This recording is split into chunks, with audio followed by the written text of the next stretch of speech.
ഇന്നത്തെ വചനചിന്ത, രണ്ടുപേർ രണ്ട് കാഴ്ചപ്പാടുകൾ. ഒരു രാജാവ് തൻ്റെ രണ്ട് സേവകന്മാരെ വിളിച്ചു. ആദ്യത്തെ ആളോട് പറഞ്ഞു, അടുത്ത 3 ദിവസം എൻ്റെ രാജ്യത്തിൽ സഞ്ചരിച്ച് ഇവിടെയുള്ള കാട്ടുപുല്ലുകളും കളകളുടെയും പാഴ്ചെളികളുടെയും ഓരോ ചെടി വീതം കൊണ്ടുവരണം.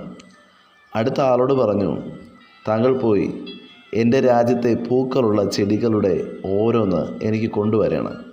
രണ്ടുപേരും പോയി രാജ്യം മുഴുവൻ സഞ്ചരിച്ച് 3 ദിവസത്തിനകം തിരികെ എത്തി. ഒരാൾ കുറേയേറെ കളകളുമായി നിൽക്കുന്നു, രണ്ടാമത്തവൻ കൈനിറയെ പൂക്കളുമായി നിൽക്കുന്നു. ആദ്യത്തെ ആളോട് രാജാവ് ചോദിച്ചു, എങ്ങനെയുണ്ടായിരുന്നു താങ്കളെ ഞാൻ ഏൽപ്പിച്ച കർത്തവ്യം? ഒന്നാമത്തവൻ ഇങ്ങനെ പറഞ്ഞു, രാജാവേ, നമ്മുടെ ഈ രാജ്യത്തിൽ മുഴുവനും കളകളും കാട്ടുപുല്ലുകളുമായതിനാൽ എൻ്റെ ജോലി വളരെ നിസ്സാരമായിരുന്നു. ഇത് കേട്ട് രണ്ടാമത്തവനോട് രാജാവ് ചോദിച്ചു, താങ്കളെ ഏൽപ്പിച്ചത് ജോലി കഠിനമായിരിക്കണമല്ലോ? എന്നാൽ രണ്ടാമത്തവൻ പറഞ്ഞു, ഇല്ല രാജാവേ, എൻ്റെ ജോലി വളരെ എളുപ്പമായിരുന്നു. നമ്മുടെ ഈ മനോഹരമായ രാജ്യം നിറയെ പൂക്കളാണ്, വിവിധ വർണ്ണത്തിലുള്ള പൂക്കളാണ്. കാട്ടുചെടികളെ ഞാൻ കണ്ടിട്ടേയില്ല. രണ്ടുപേർ രണ്ട് കാഴ്ചപ്പാടുകൾ, രണ്ടുദ്ദേശങ്ങൾ. നാം നോക്കുന്നതാണ് നാം കാണുന്നത്. നമ്മുടെ കണ്ണുകൾ എന്തിനു നോക്കുന്നുവോ അതിന് നാം കണ്ടുമുട്ടും. മറ്റുള്ളവരുടെ കുറ്റവും കുറവും മാത്രം നോക്കുന്നവൻ അതുമാത്രമേ കാണുകയുള്ളൂ. എന്നാൽ മറ്റുള്ളവരുടെ ജീവിതത്തിലെ നന്മകൾ നോക്കുന്നവൻ അവരുടെ നന്മയും സൗന്ദര്യവും മാത്രമാണ് കാണുന്നത്.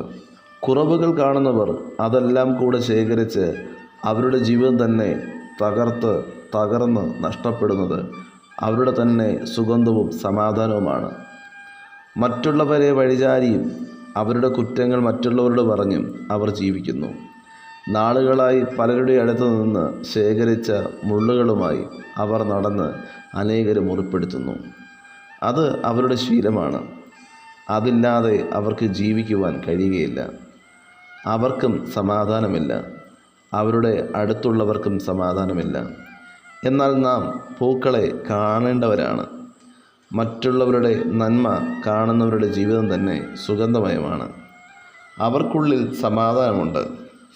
അവർ നോക്കുന്നതും കാണുന്നതും അനുഭവിക്കുന്നതുമെല്ലാം സുഗന്ധം മാത്രമാണ്.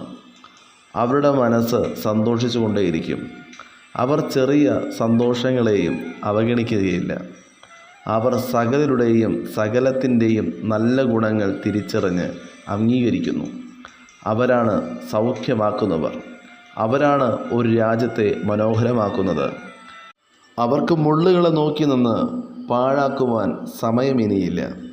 അപ്പോസ്തലനായ പൗലോസ് കൊരിന്ത്യർക്കെഴുതിയ 1 ലേഖനം 13-ാം അധ്യായം 1 മുതലുള്ള തിരുവചനത്തിൽ ഇപ്രകാരം പറഞ്ഞിരിക്കുന്നു, ഞാൻ മനുഷ്യരുടെയും ദൂതന്മാരുടെയും ഭാഷകളിൽ സംസാരിച്ചാലും എനിക്ക് സ്നേഹമില്ല എങ്കിൽ ഞാൻ മുഴങ്ങുന്ന ചെമ്പോ ചിലമ്പുന്ന കൈത്താളമോ അത്രേ.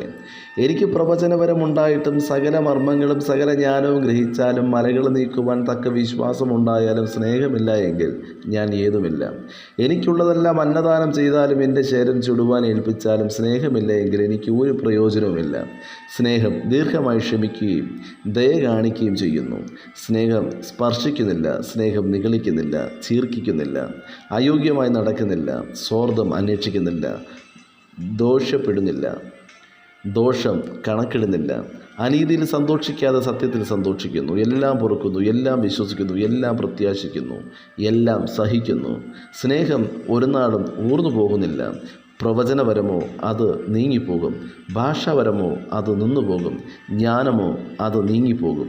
അംശമായി മാത്രം നാം അറിയുന്നു, അംശമായി മാത്രം പ്രവചിക്കുന്നു. പൂർണ്ണമായത് വരുമ്പോഴോ അംശമായത് നീങ്ങിപ്പോകും. ഞാൻ ശിശുവായിരുന്നപ്പോൾ ശിശുവിനെപ്പോലെ സംസാരിച്ചു, ശിശുവിനെപ്പോലെ ചിന്തിച്ചു, ശിശുവിനെപ്പോലെ നിരൂപിച്ചു. പുരുഷനായ ശേഷമോ ഞാൻ ശിശുവിനുള്ളത് ത്യജിച്ചു കളഞ്ഞു. ഇപ്പോൾ നാം കണ്ണാടിയിൽ കടമൊഴിയായി കാണുന്നു, അപ്പോൾ മുഖാമുഖമായി കാണും. ഇപ്പോൾ ഞാൻ അംശമായി അറിയുന്നു, അപ്പോഴോ ഞാൻ അറിയപ്പെട്ടതുപോലെ തന്നെ അറിയും. ആകയാൽ വിശ്വാസം, പ്രത്യാശ, സ്നേഹം, ഈ 3 നിലനിൽക്കുന്നു.